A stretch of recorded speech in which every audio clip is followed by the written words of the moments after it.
뭐 어디 빈자리가 있어야지. K 사장은 안락 의자에 푹신 파묻힌 몸을 뒤로 벌떡 젖히며 하품을 하듯이 시원찮게 대답을 한다. 두 팔을 쭉 내뻗고 기지개라도 한번 쓰고 싶은 것을 겨우 참는 눈치다. 이 K 사장과 둥근 탁자를 사이에 두고 공손히 마주 앉아 얼굴에는 나는 선배인 선생님을 극히 존경하고 앙모합니다 하는 비굴한 미소를 띠고 있는 구변 없는 구변을 다하여 직업 동량의 구걸 문구를 기다랗게 늘어놓던 P는 그러나 취직 운동의 100점 100패의 노즐인지라 K씨의 힘안이 드는 한마디에 거절해도 새삼스럽게 실망도 아니한다. 대답이 그렇게 나왔으니 이제 더 졸라도 별 수가 없는 것이지만 헌일 삼아 한마디 더 해보는 것이다. 글쎄오시다. 그러시다면 지금 당장 어떻게 해주십사 하고 무리하게 조를 수야 있겠습니까마는 그러면 이 다음에 결혼이 있다든지 하면 그때는 꼭 이렇게 말하고 P는 지금까지 외면하였던 얼굴을 돌려 K 사장을 조심성 있게 바라보았다. 그러나 K 사장은 위선 고개를 좌우로 두어 번 흔들고는 여전히 하품 섞인 대답을 한다. 결혼이 그렇게 나나 어디?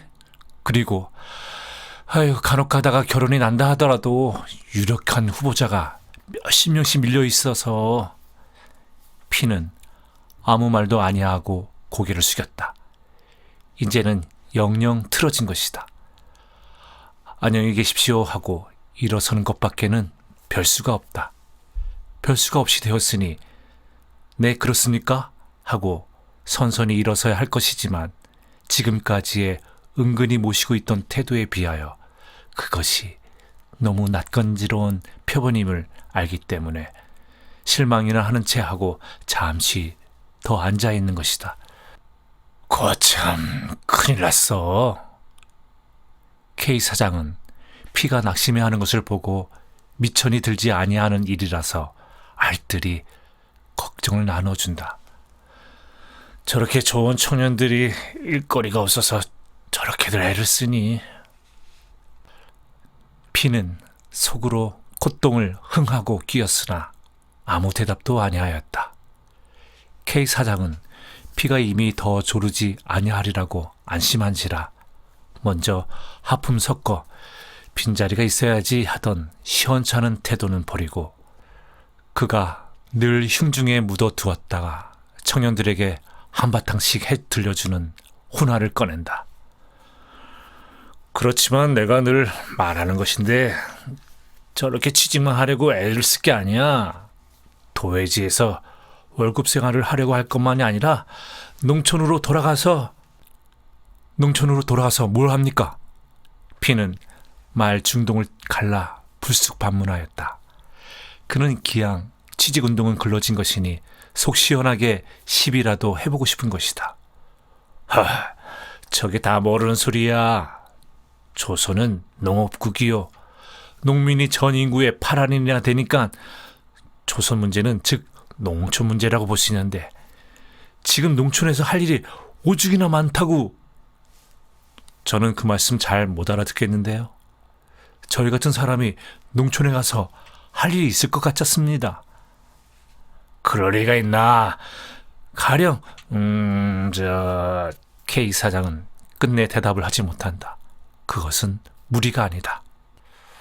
그가 구직하러 오는 지식 청년들에게 농촌으로 돌아가 농촌 사업을 하라는 것과 결코 현실에서 출발한 이론적 근거가 있는 것은 아니었다. 그저 지식 계급의 구직군이 넘치는 것을 보고 막연히 농촌으로 돌아가라, 일을 만들어라 해왔을 따름이다. 따라서 거기에 대한 구체적 플랜이 있는 것도 아니었던 것이다. 한편으로는 한 행색거리로 또 한편으로는 구직군 격퇴의 수단으로 자룡이 헌창 쓰듯 썼을 뿐이지. 그리하여 그동안까지는 대개는 그 막연한 설교를 들은 성 만성하고 물러가는 것이 그들의 행투였었는데 오늘이 피에게만은 그렇지가 아니하여 불갑을 구체적 설명을 해주어야 하게 말머리가 돌아서는 것이다. 그래서 그는 떠듬떠듬 생각해가면서 생각나는 대로 주워 섬기는 것이다. 가령 문명 퇴치 운동도 있지. 농민의 구할은 업문도 모른단 말이야. 그리고 생활 개선 운동도 좋고 헌신적으로. 헌신적으로요? 그렇지. 할 테면 헌신적으로 해야지. 무얼 먹고 헌신적으로 그런 사업을 합니까? 먹을 것이 있어서 그런 농촌 사업이라도 할 신세라면 이렇게 취직을 못해서 애를 쓰겠습니까? 그거 안 된 생각이야. 자기가 먹고 살 재산이 있으면서 사회를 위해서 일도 아니하고 번들번들 논다는 것은 그것은 타락된 생각이야. 피는 K 사장의 억단을 내세우는 것을 보고 속으로 싱그레 웃었다.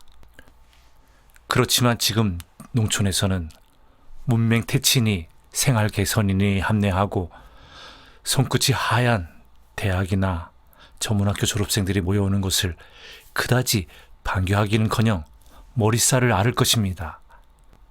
농민이 우매하다든지 문화가 뒤떨어졌다든지 또 생활이 비참한 것의 근본 원인이 기억 니은을 모른다든가 생활 개선을 할 줄 몰라서 그런 것이 아니니까요. 그리고 조선의 지식 청년들이 모두 그런 인도주의자가 되어집니까? 되면 되지. 안 될 건 뭐야? 그건 인도주의란 그것이 한계 공상이니까 그렇겠지요. 하하하, 그러면 피구는 무슨 주의자인가? 되다가 찌우러진 찌스럭입니다. 철저한 무슨 주의자라면 이렇게 선생님한테 와서 취직운동도 아니합니다. 무슨 그렇게 과격한 사상으로 기울어서 했으나 농촌으로 돌아가기가 싫거든. 서울 살아라도 몇 사람 마음 많은 사람이 모여서 무슨 일을 조국에 신문이 모자라니 신문을 하나 경영하든지 또 조그맣게 하자면 잡지 같은 것도 좋고 또 영리사업도 좋고 그러면 취직운동하는 것보단 훨씬 낫지 않은가? 좋을 줄이야 합니다만 누가 돈을 내놓습니까? 그거야 성의 있게 하면 자연 돈도 생기는 거지. 피는 엉터리 없는 수작을 더 하기가 싫어 웬만큼 말을 끊고 일어섰다. 속에 있는 말을 어느 정도까지 활활 해준 것이 시원은 하나 또 취직이 글렀구나 생각하니 입안에서 쓴 침이 고여 나온다. 복도에서 편집국장 C를 만났다. P와 C는 각별히 사이가 가까운 터이였다. 사장 만나러 왔소? C는 묻는 것이다. 아니, P는 거짓말을 하였다. 그는 지금 K 사장을 만나 거절당한 이야기를 하기가 어쩐지 창피하기도 할 뿐 아니라 또 전부터 C더러 K 사장에게 자기의 취직운동을 부탁해왔던 터인데 직접 이렇게 찾아와 만났다고 하기가 혐의적기도 하며 시치미를 뚝 뗀 것이다. 아주 단념하오. 자기에게 부탁한 취직운동을 단념하란 말이다. 그러면 벌써 C가 K 사장에게 이야기를 하였고 그 결과 일이 틀어진 것을 P는 모르고 와서 헛노릇을 한바탕 한 것이다. P는 먼저 C를 만나보지 아니하고 K 사장을 만난 것을 후회했다. C는 잠깐 멈췄던 말을 계속한다. 어제 아침에 사장더러 P군의 사정이 퍽 난처하니 어떻게 생각해봐주면 좋겠다고 여러 말을 했다가 곧대었소. 신문사가 구제기관이 아닌데 남의 사정이 난처한 것을 어떻게 하라느냐고 그럽디다. 하기야 그게 옳은 말이지만 신문사가 구제기관이 아니라고 한다는 그 말이 P의 머리에는 침끝으로 찌르는 것 같이 정신이 들게 울렸다. 망할 자식들. 피는 혼잣말로 이렇게 투덜거리며 시와 작별도 아니하고 밖으로 나와 버렸다. 피는 광화문 내거리의 기념비각 옆에서 발길을 멈추고 망설였다. 어디로 갈까 하는 것이다. 봄하늘이 맑게 개었다. 햇볕이 살이 올라 포근이 온몸을 싸고 돈다. 덕석 같은 겨울 외투를 벗어버리고 말쑥말쑥하게 새로 지은 경쾌한 춘추복의 젊은이들이 봄볕처럼 명랑하게 오고 가고 한다. 못장이로 차린 여자들의 목도리가 나비같이 보드랍게 나부낀다. 그 오동보동한 비단 다리를 바라다 보노라니 피는 전에 먹던 치킨 카츠가 생각이 났다. 창을 활활 열어젖힌 전차 속의 봄사람들을 보니 피도 전차를 잡아타고 교회나 나가고 싶었다. 그러나 크리맛을 못 본 지 몇 달이 된 낡은 구두, 구기적거린 양복바지, 양편, 포털이 온유월 새불알같이 축 처진 양복 저고리, 때국 묻은 와이셔츠와 베베 꼬인 넥타이, 엿장수가 이전어치 주마던 낡은 모자, 이렇게 아래로부터 흩어 올려보니 교회의 산보는커녕 얼핏 돌아가서 차라리 이불을 뒤집어 쓰고 드러눕구만 싶었다.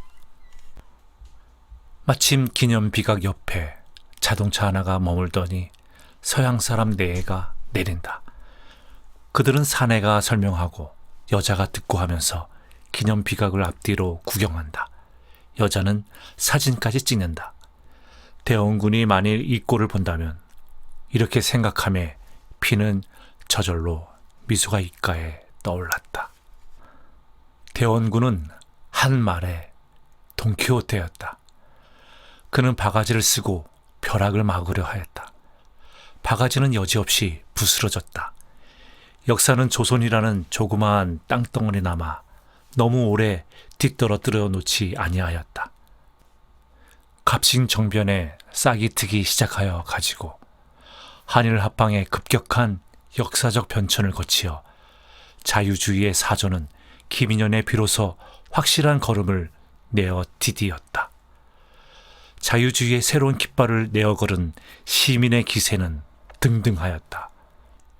양반? 흥! 누구는 발이 하나길래 너희만 양발이라느냐? 법률 앞에서는 만인이 평등이야. 돈이 있으면 무엇든지 할 수 있어. 신흥 부르주아지는 민주주의의 간판을 이용하여 노동자 농민의 등을 어루만지고 경제적으로 유력한 봉건 귀족과 악수를 하는 동시에 지식계급을 대량으로 주문하였다. 유자천금이 불여 교자 일권서라는 봉건시대의 진리가 자유주의의 세례를 받아 일단에 더 발전된 얼굴로 민중을 열광시켰다. 배워라. 글을 배워라. 지식만 있으면 누구나 양반이 되고 잘 살 수가 있다. 이러한 정열의 외침이 방방곡곡에서 소스라쳐 일어났다. 신문과 잡지가 붓이 닳도록 향학열을 고취하고 피가 끓는 지사들이 향촌으로 돌아다니며 새치의 혀를 놀리어 권악을 부르짖었다. 배워라. 배워야 한다. 상놈도 배우면 양반이 된다. 가르쳐라. 논밭을 팔고 집을 팔아서라도 가르쳐라. 그나마도 못하면 고학이라도 해야 한다. 홍자왈 맹자왈은 이미 시대가 늦었다. 상투를 깎고 신학문을 배워라. 제등 총독이 문화 정치의 간판을 내어걸고 골고루 학교를 증설하였다. 보통 학교의 교장이 간발을 하고 촌으로 돌아다니며 입학을 권유하였다. 생도에게는 월사금을 받기는커녕 교과서와 학용품을 대어주었다. 민간의 유지는 돈을 걷어 학교를 세웠다. 밀립대학도 생기려다가 말았다. 청년회에서 야학을 실시하였다. 갈도패가 생겨 갈도만주 외우는 소리가 서울의 신풍경을 이루었고 일반은 고학생을 존경하였다. 여학생이라는 새 수거가 생기고 신여성이라는 새 여인이 생기어났다. 이와 같이 조선의 관민이 일치되어 민중의 지식 정도를 높이는 데 진력을 하였다. 즉 그들 관민이 일치하여 계획한 조선의 문화 정도는 급속도로 높아갔다. 그리하여 민중의 지식 보급에 애쓴 보람은 나타났다. 면서기를 공급하고 순사를 공급하고 간이농업학교 출신의 농사개량 기술을 공급하였다. 은행원이 생기고 회사원이 생겼다. 학교 교원이 생기고 교회에 목사가 생겼다. 신문기자가 생기고 잡지 기자가 생겼다. 민중의 지식 정도가 높았으니 신문 잡지 독자가 부쩍 늘고 의사와 변호사의 벌이가 윤택하여졌다. 소설가는 원고료를 얻어먹고 미술가는 그림을 팔아먹고 음악가는 광대의 천호에서 벗어났다. 인쇄소와 책장사가 세월을 만나고 양복점 구두방이 늘비하여졌다. 연애 결혼에 목사님의 부수입이 생기고 문화주택을 짓느라고 청부업자가 부자가 되었다. 그리하여 부르주아지는 가보를 잡고 공부한 일부의 지식군은 진주를 잡았다. 그러나 노동자와 농민은 무대를 잡았다. 그들에게는 조선 문화의 향상이나 민족적 발전이 도리어 무거운 짐을 지어 주었을지언정 덜어주지는 아니하였다. 그들은 배 주고 속 얻어먹은 셈이다. 인테리 중에도 아무런 손끝의 기술이 없이 대학이나 전문학교의 졸업증서 한 장을 또는 조그마한 보통 상식을 가진 직업 없는 인테리, 해마다 1000여 명씩 늘어가는 인테리, 뱀을 본 것은 이들 인테리다. 부르주아지의 모든 기관이 포화 상태가 되어 더 수요가 안 있느니 그들은 결국 꾀임을 받아 나무에 올라갔다가 흔들리우는 셈이다. 개밥의 도토리다. 인테리가 아니었으면 차라리 노동자가 되었을 것인데 인테리인지라 그 속에는 들어갔다가도 도로 나오는 것이 99%다. 그 나머지는 모두 어깨가 축 처진 무직 인테리어, 무기력한 문화 예비군 속에서 푸른 한숨만 쉬는 초상집의 주인 없는 개들이다. 레디메이드 인생이다.